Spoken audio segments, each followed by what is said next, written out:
Assalamualaikum and greetings to everyone. We from Group D would like to give a speech about public speaking ethics. Oral communication includes public speaking.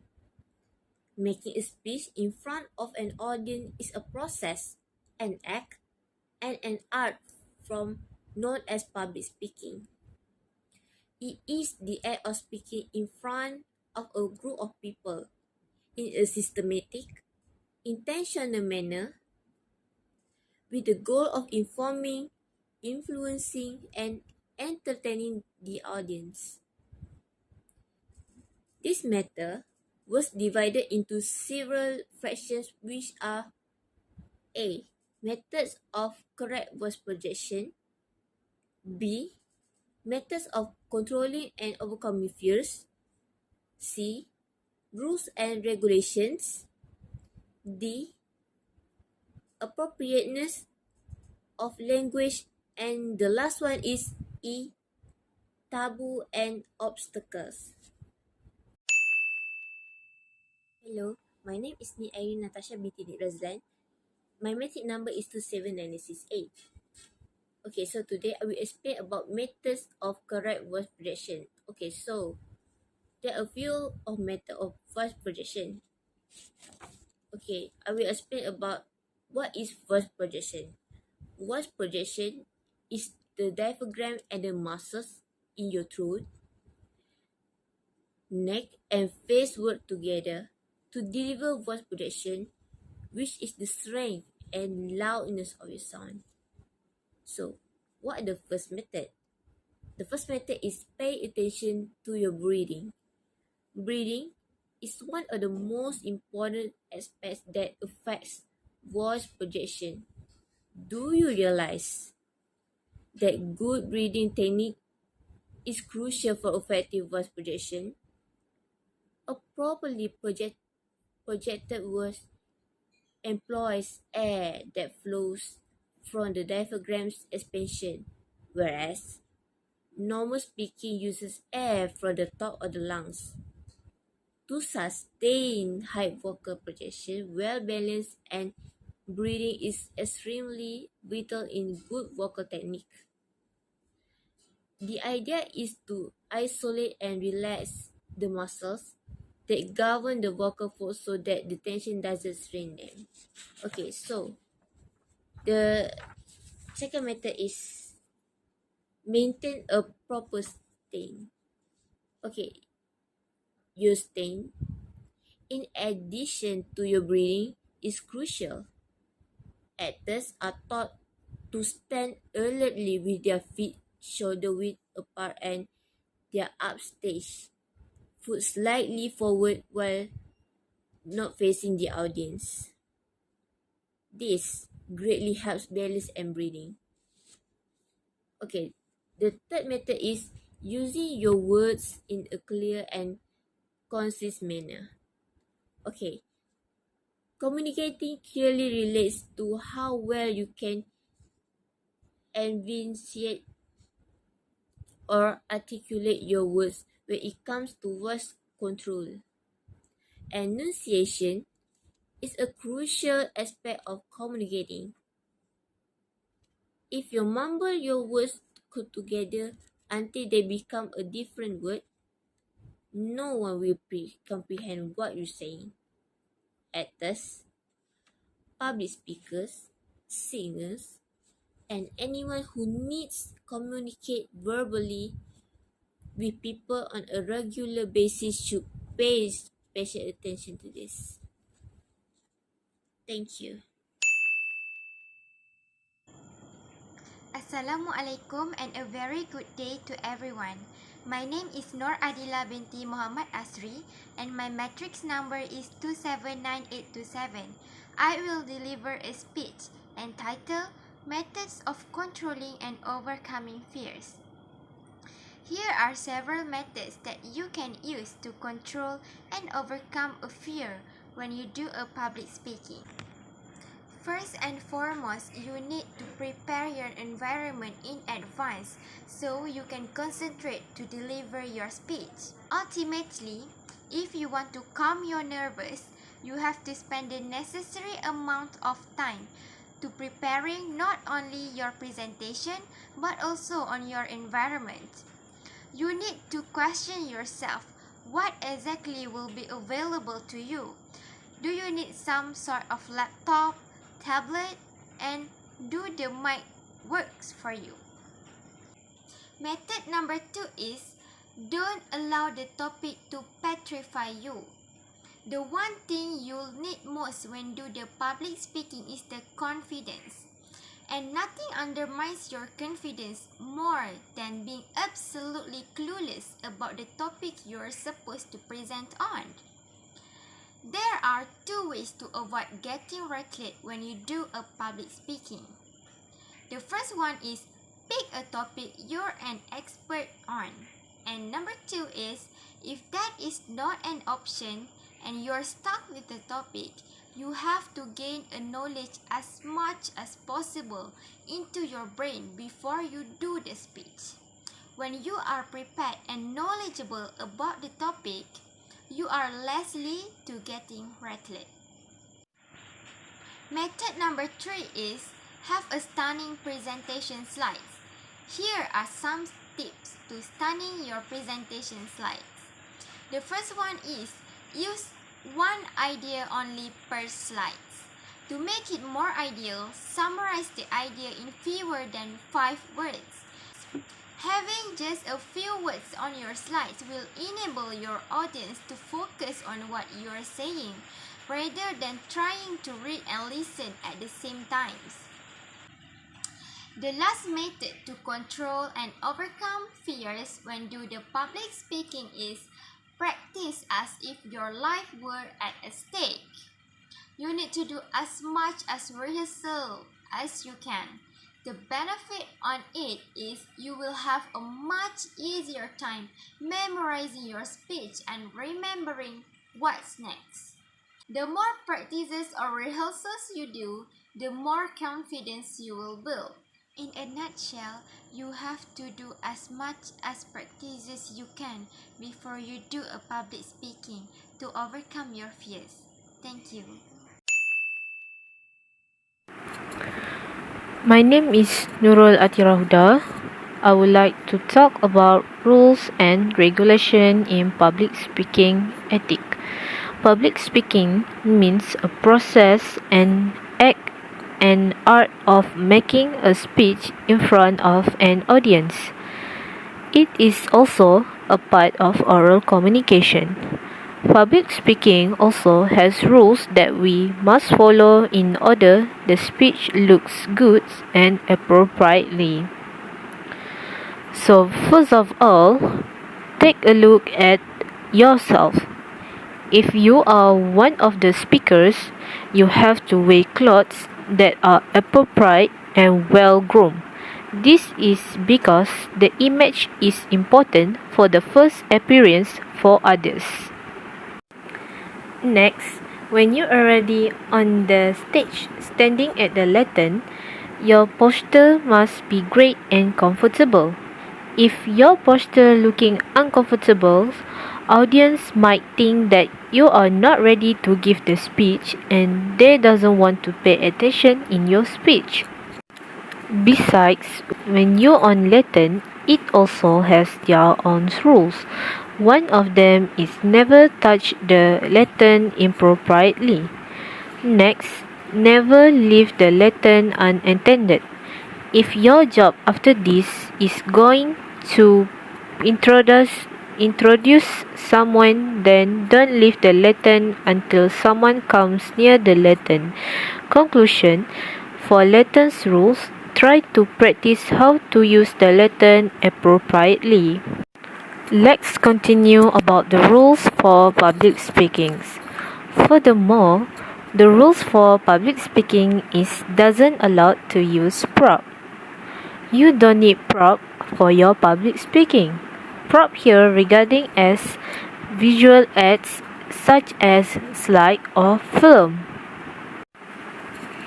Other than that, if you are not going to use a mic, you have to speak louder so everybody can hear you clearly. If you already know your voice is not enough louder, then please use the mic. This is because when the audience cannot hear your voice, they will be uninterested to pay attention to your speech. Thus, please make use of speech properly. Use the speech that is related to the event. Also, please using the words that all the audience can understand it. The speech also should be original work from you. Do not take it from some website. It shows that you are not serious enough to give the speech to people. Lastly, about time. The time of your speech must not be too long, because if it too long, people will start to get bored and mostly will not pay attention to your speech anymore. But don't make it too short, like there is no important content in the speech. Try to adjust the time that can deliver the content nicely and knowledgeable. So, that's all the rules and regulation of public speaking ethics. Thank you. My name is NAZIRA binti AZHAR, metric number 280233, and today I will discuss about appropriateness in language. What is meant by appropriateness in language use? In linguistic and communication studies, appropriateness is the extent to which an utterance is perceived as suitable for a particular purpose and particular audience in a particular social context. As with anything in life, there are positive and negative ways of using language. One of the first concepts people need to think about when looking at the language use is appropriateness. By appropriate, we mean whether the language is suitable for ourselves as a speaker, our audience, the speaking context, and the speech itself. Okay, first, appropriate for speaker. One of the first questions to ask yourself is whether the language you plan on using in a speech fits with your own speaking pattern. Not all language choices are appropriate for all speakers. The language you select should be suitable for you, not someone else. If you are a first year college student, there's no need to force yourself to sound like astrophysicist, even if you're giving a speech about a new planet.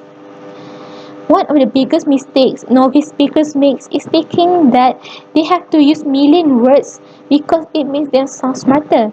Actually, $1,000,000 words don't tend to function well in oral communication to begin with. So using them will probably make you uncomfortable as a speaker.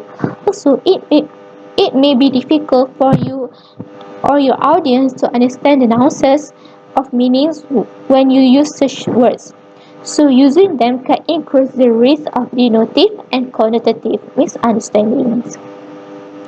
Next, appropriate for the audience. The second aspect of appropriateness asks whether the language you are choosing is appropriate for your specific audience. Let's say that you are an engineering student. If you are giving a presentation in an engineering class, you can use all the language that engineering students will know.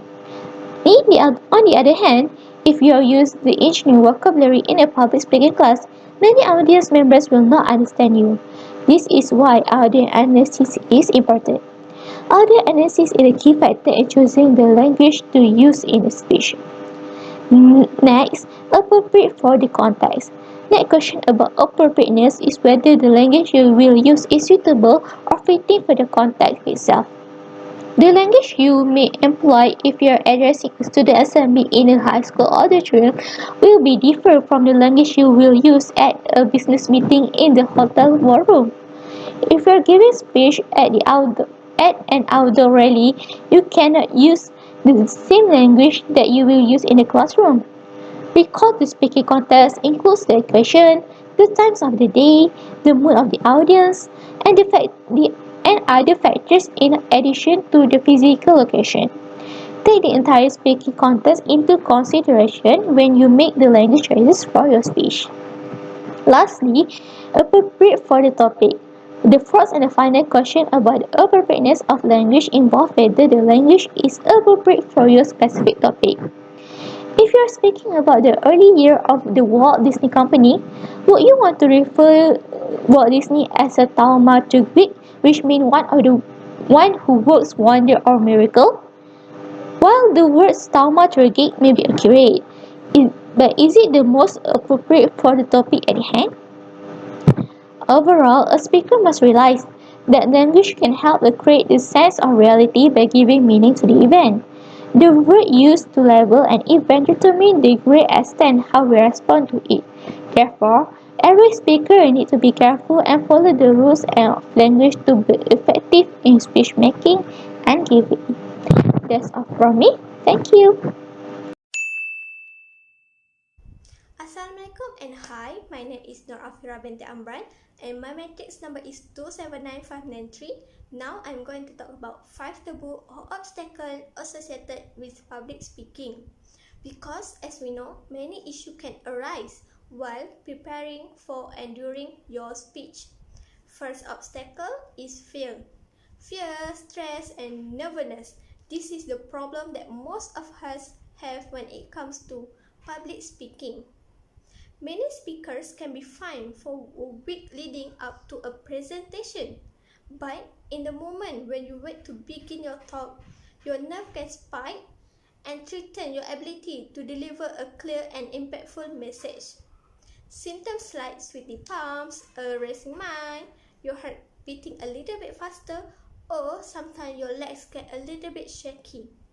These are natural signs of you being nervous before a big presentation. Next is struggle with audience engagement. Many presenters rehearse their content over and over and know exactly what to say, but they forget about engaging the audience. When you make a speech, you need to establish an emotional connection with your audience. Nowadays, audience wants to get involved in the speech and not only sit there and try to observe all the information. The first 2 minutes of any speech are considered to be a very crucial and for establishing rapport with audience. The listener must be at ease with the speaker. Engaging crowd can be done in many ways, such as through polls, question, humor, games, story, and other visual. However, many speakers consider humor is the most challenging and dangerous way to connect with audience. This is because you are taking a risk and by offending someone among your audience.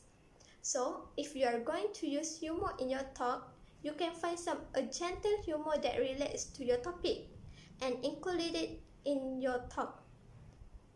Third obstacle is speaking too fast. When speech makes you nervous, you may feel inclined to speak fast and your audience cannot keep up and confused with the speech. If the speakers speak too fast, audience will not able to catch up and with the speaker and will partially understand what the speaker is trying to say. Moreover, the obstacle that speaker may face is forget what you are going to say. When speakers are nervous, it's easy to lose their train of thoughts during the presentation, especially if the information is highly detailed, heavy in statistics, or filled with important technical specification. Lastly, trouble staying within your time slot. Many speakers run over time because they have not adequately rehearsed and timed the delivery of their material. If your presentation is over the allocated time, there might be a chance that your audience will lose interest with your talk. That's all from me. Thank you. In conclusion, there are many tips, techniques, methods, and rules that have been elaborated for you to become an effective public speakers.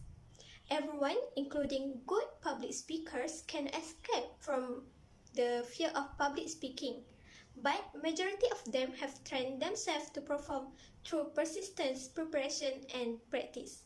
So, if you want to become an effective public speaker like others, you can use all the methods and rules that have been discussed in this video.